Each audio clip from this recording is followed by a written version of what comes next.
I have originally made a tutorial on this lighting here, but with Blender 3.0 things are a lot more beautiful. For example, I can draw the lighting into the air, I can make exactly what I want for the lighting. The growing animation works a lot better this time. And it actually doesn't need too many nodes as well, just a little, collection as you see here, and it works. So let's start, and we are not going to keep the default cube this time, although I do this pretty often, so let's delete this, yeah, I'm sorry. And let's add a circle or any other curve. It has to be a curve. We go to the edit mode and we just delete everything, and then we have this possibility to draw. As you see here, we have a drawing thing here, and we can draw a spline. So for example, this one here, and we can use this as the basis of our lighting, or we can do maybe something like that. Yeah, let's use this. I'm gonna close this spreadsheet. Let's start by randomizing the position of this lighting bolt.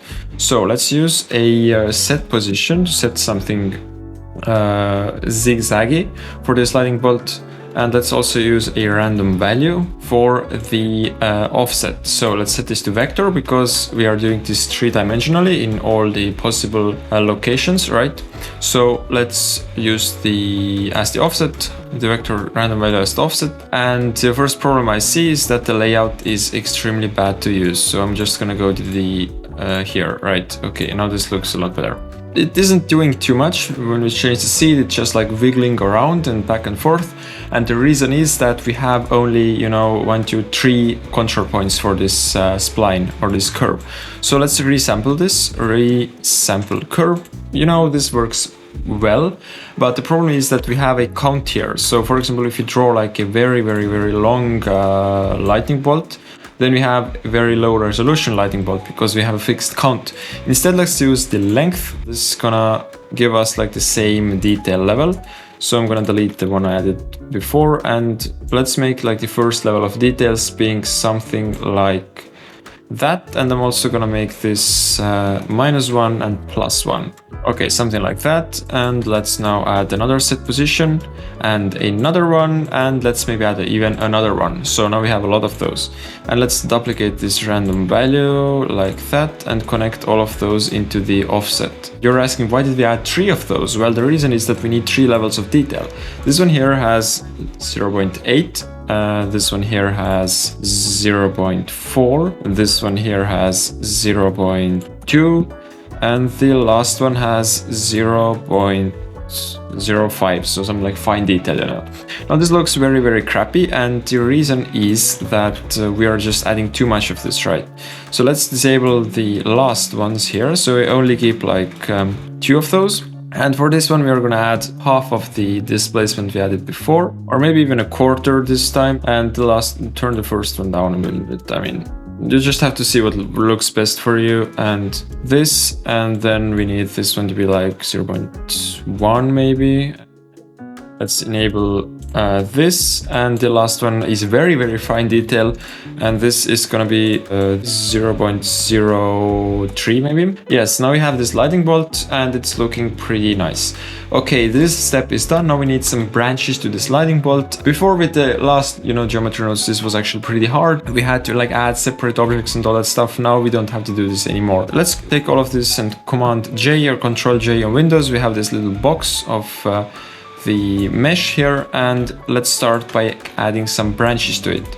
So to add some branches, let's add an instance to point node, instance on points, and let's use an icosphere as the thing that we want to add here, right?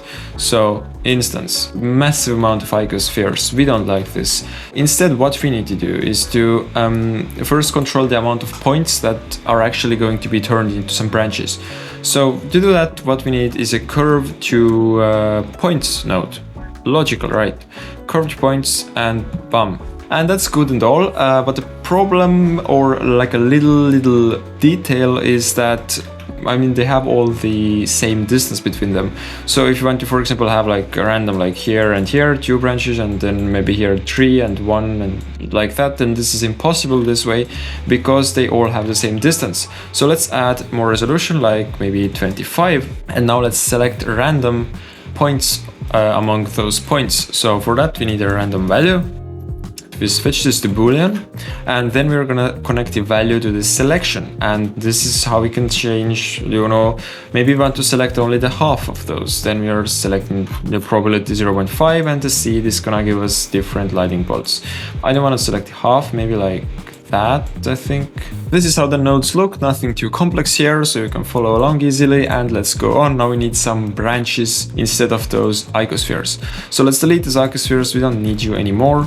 And you think, okay, let's use the same lightning bolt as the branch, like clever. No, it's not very clever, because they become a little bit shifted. And the reason behind this shifting is that when you know, this is the original one here, these are our instances here. The reason is that this thing here is going to be instanced on the same thing using this as the center point, because this is the center point of the object. And you know, when I, for example, move this farther and farther away, this starts to also move double the distance. When I put this like here, you know, then it's gonna kind of be working, but it's not a good solution, because maybe we want to draw a lighting like here, then it's gonna be like very crazy. So what we need to do is to have a curve here, like the segment of the lighting, that is just starting from the center here. So how do we do this? Well, we just copy all of this here, command copy and command we, however this letter is pronounced, and we take a quadratic Bezier as the input instead of our drawn curve. So this is the curve we have drawn, and this one here is a quadratic Bezier, looks like that, you know, just a curve, and we need to just, you know, be just a straight line up. So how do we do this? Just some number work. So the start is gonna be 0, 0, 0, the end is gonna be with 0, 0, 1, so it's gonna be like up here, and the middle point, now this works very nicely. Okay, let's take this one and let's connect this to our resample curve input, and let's see how this output looks now. It looks very crazy. Well, the reason is, first of course, let's make this a bit longer, because I feel like, yeah, let's make this like 4 meters long. The reason is that it's getting randomized and this thing is still shifting. It's not in the yellow dot here. So how do we put this into the yellow dot? Well, for that, we would have to multiply the displacement that we do here with 0 everywhere where there is the beginning of the line, and luckily the beginning of the line is on only one spot. And we have a special node for this, which is called the curve parameter, called the spline parameter in Blender 3.1. And you take this curve parameter, and this is gonna give you like a gradient from 0 to up until the end, until 1. If you want to use this, well, very simple. You just take a vector math node, Now this creates some, you know, these things are starting to shift around. This is very bad. So go to this view setting up here and turn off auto offset if you don't like this. I don't like this. So for example, if I now add a vector math here, this is gonna be in the same place, which is what I like. So I'm gonna hide all of those with H, make them a bit smaller, you know.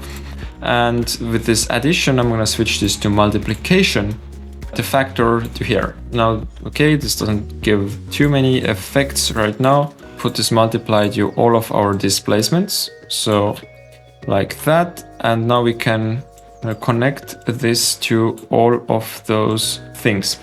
And you see it is working, but with a huge problem. It's very, very smooth. It's not actually a huge problem. It just needs a treat of a color ramp. Put it here, and you can, I mean, make this very extreme, so only like the top part is starting to wiggle. But you can also like move this white thing here until only the start is in the position and everything else is doing its free movement. Also, if you want to change the seed of this thing, what we need is to connect a controller to the seed of the random value, right? So this is the bottom green diamond. And we connect another one and another one. I believe there's like a meme on another one, so maybe this would be a nice time to put it here. Okay, another one. So this works that way. We can change the seed, and to see it is grounded in this location. It's not moving anywhere because we have made a really good work here. And also let's add the seed to the upper things here. I know these are like the most boring parts of the tutorial, but they are worth the time, I believe. It's working, right? Now let's group those using a command J, and let's go up here and instance this freshly created curve onto our lightning bolt, right? Okay, now these are instanced on the thing. We can change the probability. We want to have a lot or just a little bit. And these should be like rotated a bit more randomly, right? So what we need to do is to use a random value, which is has to be set to a vector. It doesn't have to be set to a vector, but it's nice because then we get more random rotation, because rotation, as you know, is in a 3D space. To express 3D space, we need 3 values, and the vector has 3 values. Actually, a vector can have even more values, but in Blender we don't need too much. Minimum would be -pi, and maximum would be pi, which is, you know, you can Google how radians work to understand why the maximum rotation is pi. And you plug this into the rotation and you have something very crazy. Let's change the seed like that. Probably we should have those things rotating a bit more like down, you know. So they should be pointing a bit towards the ground. And to do that, what we need is an align rotation to vector node, or Euler to vector. Last time I said Euler, and I received some corrective comments about this. So now I'm gonna say Euler, like Euler with some very German accent. We have to use these settings here. I mean, nothing too much to explain here. Z-axis and vector should be pointing downwards on the Z-axis, so -1. And now we can point them a bit more towards the ground. And it's looking pretty fine, I think. So let's see if our drawing works well. Let's draw a lightning bolt. Yeah, it's I mean, working nicely. Actually, I don't like lightning bolts like that. I'm gonna keep it like that. Okay, yeah, this is nice. The next thing that we need is to randomize the scale. So I'm gonna keep those things here, and random value. I'm gonna show the full nodes in a second, so I mean, you don't have to be worried. So float, because the scale, we don't want to scale them on all the different axes. This is possible, but we don't just want to do this, and connect this to the scale. Now the maximum scale is the maximum scale, and the minimum scale is the minimum one. I think we're gonna use like 2 for the maximum and 1 for the minimum. So this is doing its job pretty well. Let's add some, let's take the seed controller from the start. So I'm gonna move this here, and let's control the seed, and let's also control the seed of the random value. And we can change the seed, and we have a lot of different lightning bolts. Okay, this is how the nodes look right now. Look at this. Okay, up here we have the lightning bolt, then we have the branch, and here we have some instancing on the surface, right? Very nice. Now what we need to do is to add the third level of branches, right? So we can use the same thing. There are no problems at all with that. We are gonna instance on those instances. Right, so instance on points, you're gonna take the instances, plug them here, and let's join those together.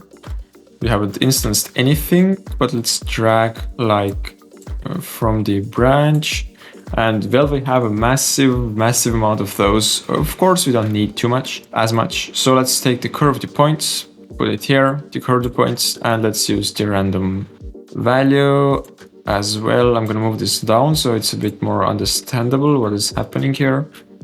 Random value to this selection, and let's really select like a really small amount of those branches.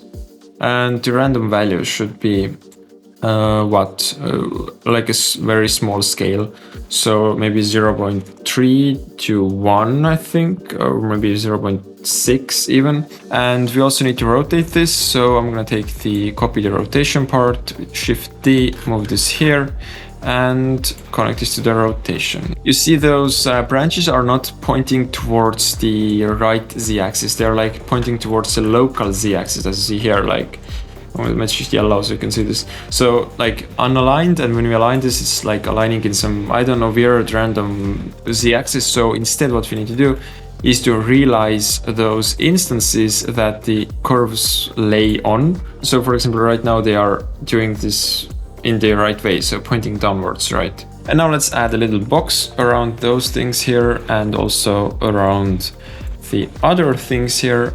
And let's connect the main curve also to the join geometry. And now let's animate this and do all this crazy and beautiful stuff here. But first, if you want to learn more about geometry nodes, I made a beginner class on Skillshare about geometry nodes in Blender 3.0, also some nice procedural animation techniques and all that stuff. And Skillshare is also sponsoring this video. You're asking, what is Skillshare? How can I find this beautiful Raspberry? Well, Skillshare is a learning platform and it has like a lot of different things. You can basically learn whatever you want. I'm learning Houdini right now there. I actually joined Skillshare because of this class from Marquis Brownlee about YouTube content creation.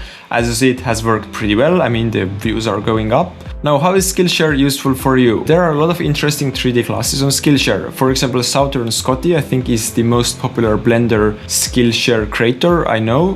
He has like tens of thousands of students, and this class is like a really nice introduction to characters. And now if you want to start learning on Skillshare, you are in great luck. They gave me a magical link, and the first 1,000 people to use this link will get a 1-month free trial of Skillshare. Now, as a sponsor, Skillshare also paid me some money. I'm gonna give some of this back to you. So one of the first 20 people who uses the link and comments unlimited raspberries under my class on Skillshare gets $100. Good luck and see you on Skillshare. And now let's do the exciting stuff with the lightning bolt. So let's animate this and make this mesh and all that stuff.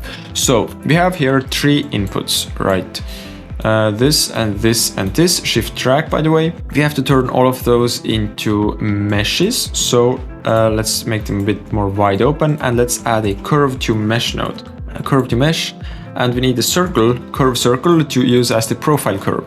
So this is going to be the same for all of those meshings. So I'm going to move this here and use this as the profile curve. Now the middle one has turned into something extremely thick and gross. So let's turn down the resolution first, like maybe 8. And also let's turn down the radius. But you see, the problem with moving the radius here is that we cannot do this differently in different locations of the lighting. So it has to be like very, very small down here and quite big up here. So how do we do this? Well, we cannot input anything like different per point here because it's a circle. It means it has only one value here. The curve to mesh is here and we need to change the radius of the curve. For that we have a set curve radius, put it here. And we can do this, I mean, the same thing as before, but this time we have a little diamond here, which is very good. This means that we can input fields there. So for example, the curve parameter, we can take this and input this into the radius, bam, and look at that. Up here it's 0 and the gradient goes down, down, down like a snake until we reach 1. And this just has to be inverted. So for that, let's use nothing else than a good old map range. And from the original range of 0 and 1, which it was, we are going to do this, we are going to convert this into 1 and 0. And now this is the exact inverse. We just have to make this maybe a bit like thinner at the top, something like that. Now we have the numbers in place, and I mean, to make this grow, you just have to animate this from maximum value here. But we're not animating this right now. First, let's turn all of those other things into curves. So I'm gonna move this one up, up, up, and let's use the same nodes. So a curve to mesh node, let's put this here. And also let's copy this map range thing and let's connect the profile curve. So, okay, let's connect this thing there and we have set curve radius. Now exactly the same setup as down here, nothing too different there. But the problem is that, yeah, it's a bit too thick, right? So let's make this, let's have the right thickness there. And if we go like down here, then these things are way, way, way too thick for this middle branch here, right? It should be something like that instead. So what we need is to have this curve parameter of the middle branch to affect the thickness of the secondary branches. To do this, what we need is attribute transferring. So we have to transfer the attribute from this thing here to this thing here, like this thing here that has been instanced, right? So let's use an attribute transfer. Transfer attribute, and we're gonna transfer this from here. So this is like a target mesh where the attribute is getting transferred from, and we are transferring the curve parameter of this middle branch here, as you see. Curve parameter of this branch, connect this here and connect the attribute into the to minimum because we want to change this value, right? Now everything has disappeared, and yes, we have a warning sign. The target geometry must contain a mesh. Yes, but let's change this to the index mode instead. So this works in the index mode. And now with this transfer attribute here, what we're gonna do is that we're gonna connect this to, of course, our to min, because we want to change the to min, right? At least like before, we wanted to change the to min to increase like, or determine how thick the secondary branches have to be. We connect this here, and we have some problems. So let's add a color ramp to fix those problems. I mean, so when you add a color ramp here, you see we can like change, but they're all changing at the same time. It doesn't seem like it's working, right? Like some areas, like this one should be smaller than this one, or like the inverse. At least there should be some kind of a difference, but there isn't. So the reason lies in this thing here. This is instance on points, and we are just using the instances, but we haven't realized them. So if the instances aren't realized, they cannot have different attributes in Blender, at least to my knowledge. So this means that they're always the same. You can only change the rotation, location, like scale, things like that, but not anything like inherent to the internal structure of the mesh. So let's use the realize instances, and now you know the things are starting to work. So you see when I move the color ramp, the things up there they're disappearing. So this means it's working. The gradient is just shifted a little bit, right? So here you see it says like the transfer attribute, like index. It uses indices. So let's shift those indices by using an input index here, and use a math node to just like make this work basically. So if we use an addition, it probably just moves like down, and with something like that probably, okay, yeah. But we use a multiplication like that, and multiply with 1, and let's drag this all the way here. So you see it starts to disappear here, but we want this when it's around here. This should be disappeared all the way to the end. That is what we want. So let's adjust the multiplication here to like that. Okay, 420. That's a meme number for sure. I know that. So the gradient is working, and now let's invert those like that, because we want them to be thicker up there and thinner down here, but it's way too thick up here. So let's change the color here. It currently is using the value of 1 up there, so instead we want to use like maybe 0.3. Let's go and convert the last things here into the mesh. Now with these things here, with this like last, I'm not gonna bother to like create any like attribute transferring crap here, because like, yeah, that's too much of work. So let's use the curve to mesh instead, and let's delete this one actually, curve to mesh. And where is our little circle here? Profile curve. Now they're very thick and ugly. And the next thing is that we need to use the curve parameter and map range, right? So set the curve radius as well. So set the curve radius and move these things here. Okay, now these seem to be okay. They're way too thick. So something like that. And they can disappear into the infinity, so I'm gonna put 0 here. Now we just have to animate this, the last step. Okay, from maximum we just have to change this value here, like that. So let's first tackle the middle one here. Where are you? Here? Okay, let's add a controller. So you take this overly controlled group input here, that is already under the burden of many control lines, and you add this one here from max, and I'm gonna call this the age parameter. Okay, now this is here, and I'm gonna make this so the minimum value is 0, maximum value is 1. Now let's move this thing back there, and let's see.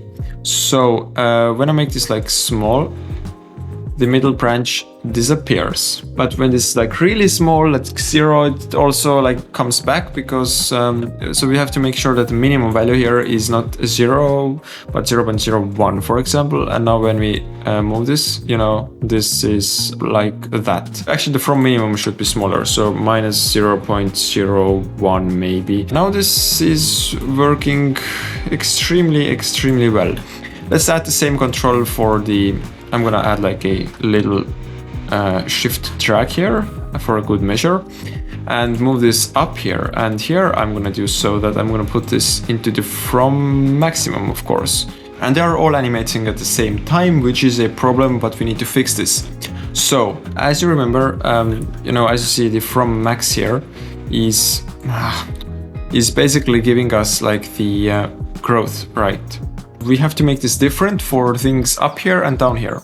So for that, let's use a math node. It's always a good measure to use some math. And now we have to think what exactly we should do with this math. So we have a different gradient for like the up here we have like 0 and down here we have 1 by using this transfer attribute here, right? That we have transferred from the middle branch.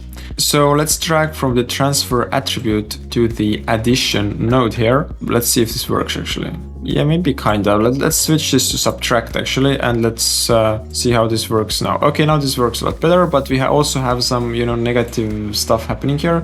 So let's turn on the clamp. Nothing happened, but to get rid of this negative stuff, we just have to decrease the map range from min. So let's type in here like 0.01. Yeah, like some kind of a small negative number.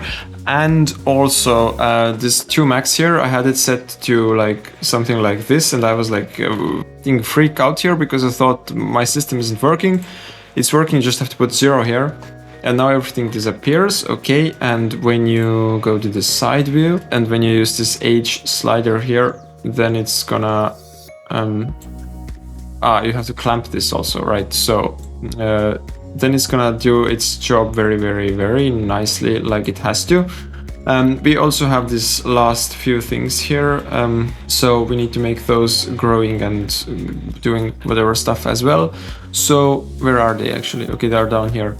So this from max, let's connect the same gradient we have to the from max, and let's see if this works. Okay, a small negative value here, 0.02 maybe, and now we don't have anything. And when we make this grow, we have a lightning bolt. Except we have this problem that, you know, these little third level branches are just appearing from the plain air, which is logical because we weren't very intelligently creating them, but we can just do so that we offset their creation a little bit. So this from max value, let's just add a math node here, and let's just subtract, like, okay, let's clamp this also 0.7 from here, and let's make sure the limit is turned off here, like 100. And now we can, you know, these are growing like after, right? So they are working very nicely here. Okay, these are the nodes. Like the first part looks pretty beautiful, but the second part is not so beautiful. But the project file is on Patreon, so if you need this, you can always check this out. It's on the cheapest tier. But now let's add the material. So where is the material part? Shading. First you have to add the material. I'm sorry, I'm a dumb person right now. So let's add a set material, put it here, and select the material that we want. We don't have any materials in the scene, so let's add a new material, lightning, and let's check the lighting material from here, and let's go to shading. And this is, I mean, it's a pretty complicated material. It basically means that you have to add, you know, an emission shader, and then we have to do such a hard thing that we have to switch this to blue and strength to 3 and layout, turn on the bloom, and yeah, pretty much the material is finished. So nothing too complex here. Okay, I hope you enjoyed this little remake. Look at that. Nice.